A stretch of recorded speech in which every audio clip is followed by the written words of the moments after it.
Lifeweaver has finally beat the Koreans, but does that mean he's any good?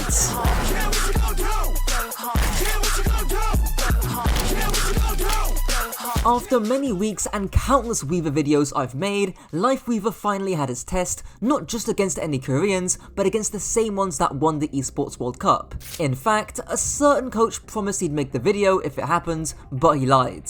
So I'm gonna have to do a Thanos. Fine. I'll do it myself.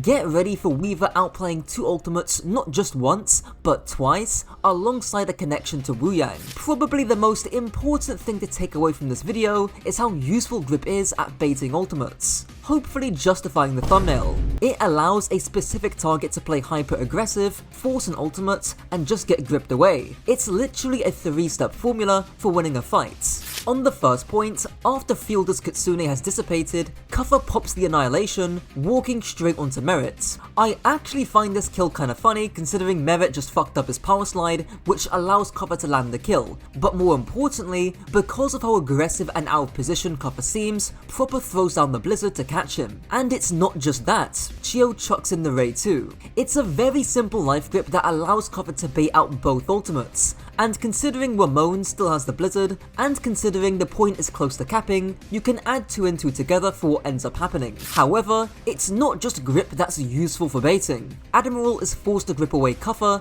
and Proper thinks he's good to pop the Blizzards. In fact, Ramon looks completely cooked, but an unintentional platform upwards, plus a Tree of Life helps to counteract the Blizzards. Chio pops the Ray to keep pushing forwards, but that's matched out by the Blizzards. At this point, all the cooldowns from GK have been burnt, so when someone pops the Terror Surge, he's able to land the May kill, but it comes at the cost of his own life. Now, I do want to quickly look at the bigger picture to help draw some similarities between Weaver and Wuyang. Let me cook before you guys comment. Firstly, almost every single time GK plays Bap Weaver, it's on a map where it's hard to play dive and even reach the backline. In fact, the first fight Falcons won on their attack was just hard engaging with a Freya bowler shot and catching ultraviolets. The constant Lucio and Kiri bans that GK do, alongside picking long, narrow maps where it's hard to play someone like Tracer, means that it's very hard to play dive. Dive isn't a counter to Bap Weaver because you can reach them necessarily, but because it's very hard for the Bap Weaver's frontline to actually hold space. The one counter that we did see by Liquid did involve Hanzo, yes, but the bulk of the weight was actually carried by the Winston Tracer Kiriko frontline.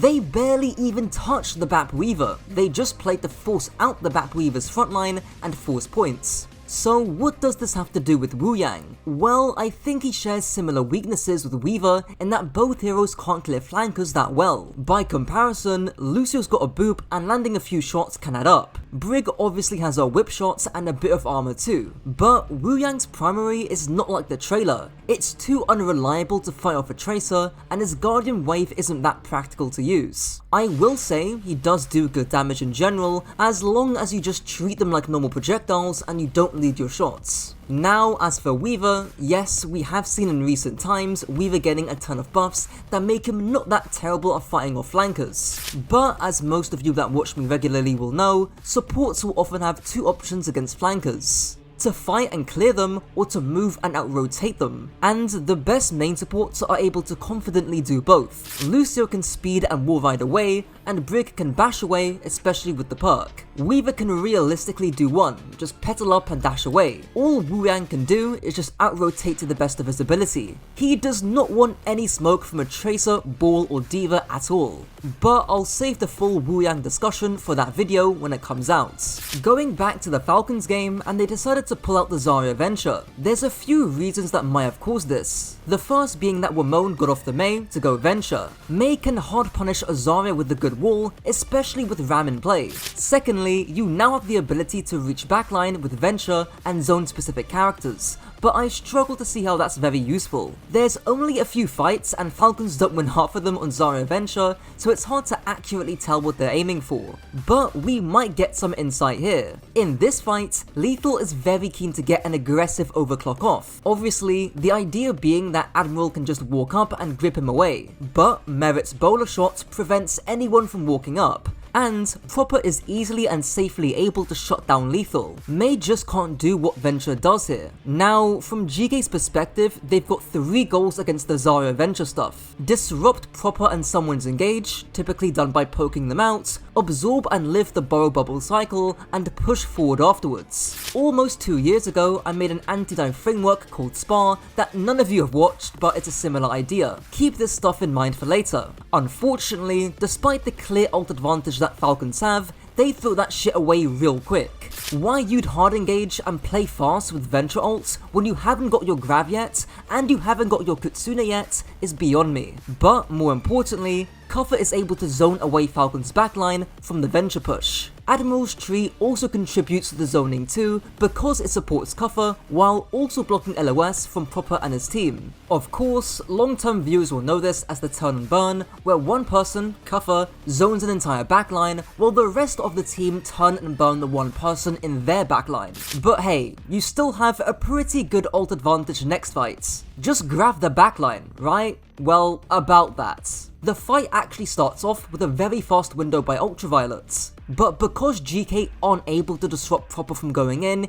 he's able to zone off the window, forcing Admiral to grip his Baptiste away. Now, with the Bap window out, this fight should be an even bigger slam dunk for Falcons. But things get messy. Firstly, Fielder's Kitsune is okay. It gets his team space, but it's a bit too far away, and looking at third-person view, it's very easy for GK to kite it. Instead, Proper could have just burrowed onto Ultraviolet, which can force the Weaver grip without the Kitsune. Then, you get a much cleaner Kitsune that connects onto the corner, which will definitely force an ultimate on the side of GK. However, you're gonna see something that I've never seen before. Someone decides to toss in the Grav, coupled in with Merit's Bowler, but both of these ultimates are outplayed by a single fucking Lifeweaver Petal, which is crazy. If you look a bit closer, the Bowler actually connects onto the Mei, who ends up popping Cryo.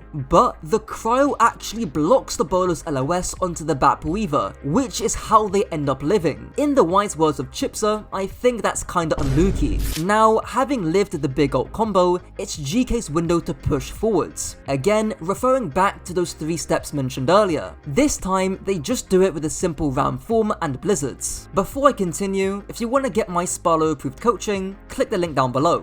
Going on to something I haven't mentioned in any of my recent Weaver stuff, which is Weaver Micro. This fight, Admiral starts off by gripping Cover out the Blizzard and by punishing Proper. Nothing that notable though. What's notable to me at least is the constant flicking back and forth between his mate and Ramatra, both while he charges the heal and after the heal is used. This might not look like much, but the point is to show Admiral's constant awareness of everything around him, which is important so you're not too slow to help someone out. If you're a Plat Weaver player watching this, please expand your mental capacity beyond one of those monkeys in the Superman movie and look around in between your heals. The second bit of Micro is the heal flicking over the shield. Honestly, if you watch any decent Weaver guide, you'll already know about this. And the last bit of Micro is the grip itself. When do you grip?